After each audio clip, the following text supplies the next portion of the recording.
ये नोट किया होगा कि इलेक्शन के दौरान मैं कहीं भी नहीं निकला, मैं अपने घर में ही रहा। दोस्तों ने कहा कि जलसा करें, मैंने मना कर दिया। कॉर्नर मीटिंग करें, मैं कहा कोई जरूरत नहीं है, जो खुद जाए काम करे बिस्मिल्लाह। जलसा मुफ्त में नहीं होता, आज 10 करोड़ रुपया जलसे पे खर्च होता है। क्यों मैंने मना किया और घर से मैं बाहर क्यों नहीं निकला? 2.5-3 महीने पहले ही इलेक्शन का रिजल्ट बिक चुका था।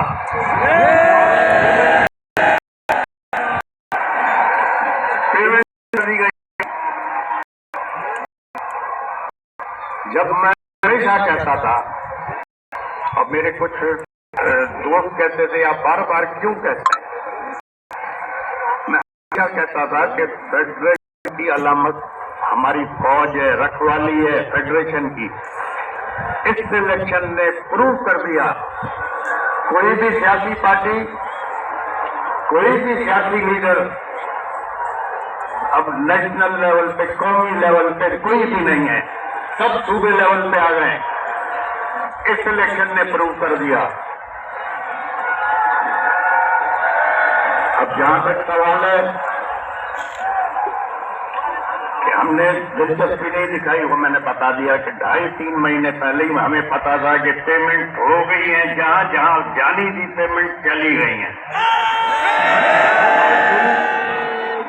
ये हमारा एक आईनी हक है कि हम एहतजाज करें, प्रोटेस्ट करें, लेकिन हमारा प्रोटेस्ट एहतजाज जो इलेक्शन में डाका डाला गया है उसके खिलाफ है।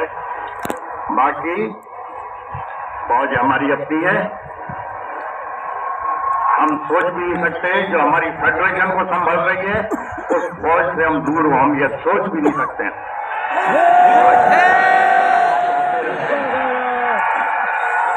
और सियासत से मैं थोड़ा दूर इसलिए रहता हूं क्योंकि मैं हमेशा कहता हूं जो जितना अच्छा झूठ बोल सकेगा उतना अच्छा लीडर बन सकेगा। इसीलिए मैं ज्यादातर दूर रहता हूं कि झूठ बोलना कम पड़े। बाकी जहां तक इलेक्शन का सवाल है, जो जीता है वो खुद परेशान है, सर पकड़ के बैठा हुआ है, और जो हारा है या हरवाया गया है वो सब हम रास्ते पे निकले हुए। तो अब तो ये जो फैसला जो हमारे मुल्क के करते हैं, अब उनको सोचना पड़ेगा कि अब आपके पास कोई भी कौमी पार्टी या कोई भी कौमी लीडर नेशनल लेवल पे नहीं रहा। तो अब कौन बचा फेडरेशन संभालने वाला? सिवाय फौज के कौन बचा है? अब फलस्तीन में देखो क्या असर है, गाजा में देखो क्या असर है, लोग झूठे खा रहे हैं, मर रहे हैं। अगर ये हमारी फौज नहीं हो तो हमारा भी यही असर होगा। तो हम नहीं चाहते कि हम खुआर हो, खराब हो। ये हमारी फौज है जिसकी वजह से हम इज्जत से भी बैठे हुए हैं, सुकून से बैठे हुए हैं। यही फौज हमारी बॉर्डर संभाल रही है, यही सरहदों को संभाल रही है, दहशतगर्दी से मुकाबला कर रही है। इसी वजह से हम आराम से घूम रहे हैं, फिर रहे हैं। बाकी जहां तक सवाल है इलेक्शन का, इस पे भी मैं जरूर थोड़ी रोशनी डालना चाहूंगा। अब इंट्रा पार्टी इलेक्शन है। इंट्रा पार्टी इलेक्शन जिस तरह पीटीआई ने कराया उसी तरह नून लीग ने कराया, उसी तरह पीपल्स पार्टी ने करवाया, उसी तरह फंक्शनल लीग ने कराया। अब उस पीटीआई के इंट्रा पार्टी इलेक्शन की वजह से ये क्या कौन सी है ये इलेक्शन कमीशन, उसने जमीन आसमान एक कर दी। अभी जो इतनी बड़ी खरीदो फरोख्त हुई है इस इलेक्शन में, जनरल इलेक्शन में, तो कहाँ है ये इलेक्शन कमीशन, कहाँ सो रही है? इस पे भी तो कुछ बोले। इमरान खान को सब चोर कहते हैं, चलो ठीक है, चोर है ना। क्या किया है तोशाखाना में?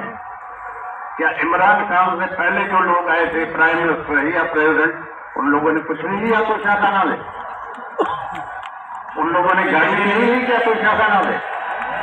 जबकि कानूनन वो गाड़ी ले ही नहीं सकते। तो सर इमरान खान चोर है? मेरी नजर में इमरान खान चोर नहीं है। मेरी नजर में हाँ बेवकूफी हो गई होगी, गलती होती है। गलती किससे नहीं होती? गलती तो इंसान से होती है। अगर इमरान खान से गलती नहीं होती तो वो फरिश्ता होता। तो मेरी नजर में इमरान खान चोर नहीं है। अगर इमरान खान चोर है तो फिर हम सभी चोर हैं। इंशाअल्लाह ताला अब ये एक कुदरती निजाम है। अगर सैलाब आ रहा है या पानी आ रहा है, आप उसका रास्ता रोकेंगे तो फिर दूसरी जगह उनको डुबाएगा। अब जो ये 2-2.5 करोड़ नौजवान नए वोट आए, वो एक सैलाब था ना।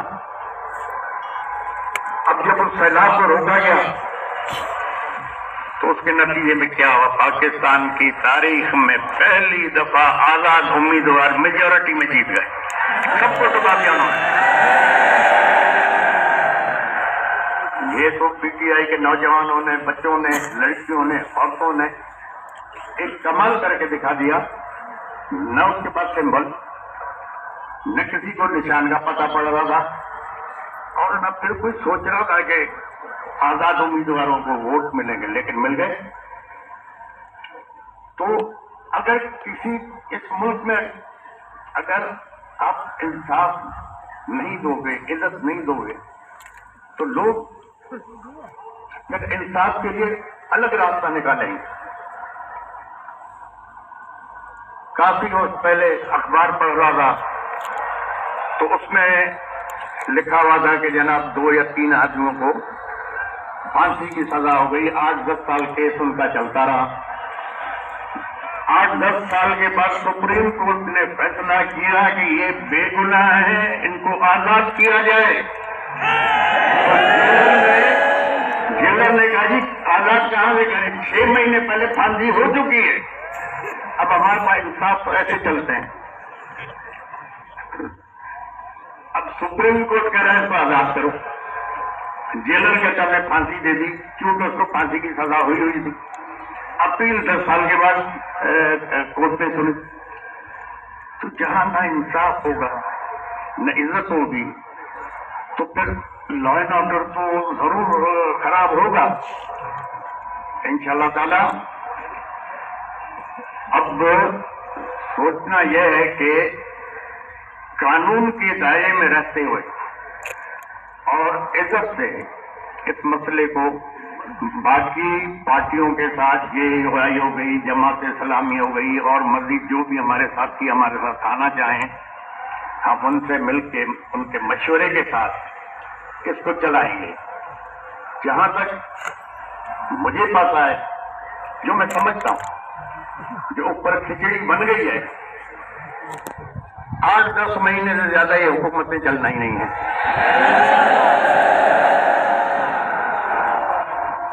8-10 महीने से ज्यादा नहीं चलना। अब पिछले जो 20 महीने हुकूमत थी, उसमें जो महंगाई आसमान पे गई है, उससे क्या हुआ है? उससे हुआ यह है कि जो मिडिल क्लास थी वो खत्म होती जा रही है। अब इस इलेक्शन के बाद आप देखो महंगाई आसमान पे जाएगी। अब जब महंगाई जाएगी तो आपका मिडिल क्लास खत्म हो जाएगा, तबाह हो जाएगा। माशरे को अमीर आदमी नहीं चलाता, न गरीब चलाता, माशरे को मिडिल क्लास चलाता है। जब मिडिल क्लास खत्म हो गया तो आपका माशरा खत्म हो जाएगा।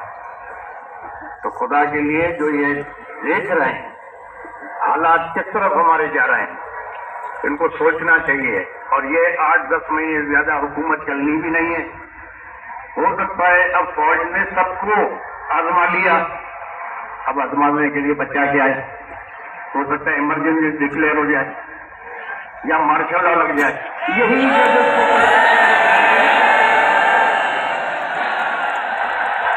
यही जज लीगल कर देंगे। तो हालात अच्छे नहीं हैं। दूसरा, मेरे दोस्तों ने कहा कि जी हम बाइकआउट करें इलेक्शन। मैंने कहा नहीं, आप बिल्कुल लड़ें। अगर नहीं लड़ते इलेक्शन तो हम कैसे लोगों को एक्सपोज करेंगे? अगर कुछ दोस्तों के कहने पे हम बाइकआउट करते तो ये लोग एक्सपोज ही नहीं होते। अब इतने बुरी तरह से एक्सपोज हो गए कि नेशनल और इंटरनेशनल लेवल पे ये बदनाम हो गए। इस इलेक्शन को कौन मानेगा? क्योंकि सारे इलेक्शन फ्रॉड पे थे, रिजल्ट पहले दिखे हुए थे। तो इंशाल्लाह देखें, खुदा अच्छा करेगा। खुदा ताला आप लोगों को, इस मुल्क को, हमारी फौज को,